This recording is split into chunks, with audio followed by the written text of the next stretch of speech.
Народная мудрость гласит: «Не зная броду, не суйся в воду». Однако следуют этому правилу лишь немногие. На противоположном берегу реки Туяляс многолюдно, несмотря на надпись, что купаться на этом месте запрещено.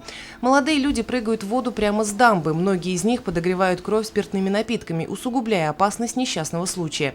При этом в городе установлено специальное место для купания, где предварительно очищено дно, созданы условия для отдыха граждан и организовано дежурство спасателей. С наступлением жаркой погоды население в большом количестве собирается на пляже, достигает до 200 человек одновременно нахождения, в воде одновременно нахождение до 100 человек.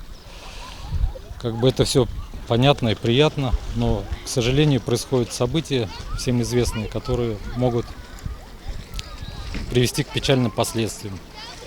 В целях исключения данных последствий необходимо знать элементарные правила поведения на воде,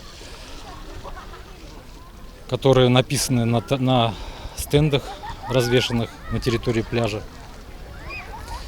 И в первую очередь это не заплывать за буйки, за так называемые буйки, ограждение пляжа, потому что за территорией буйков безопасность не обеспечивается и отвлекает силы спасательного поста на выполнение задач, которые им не ставятся.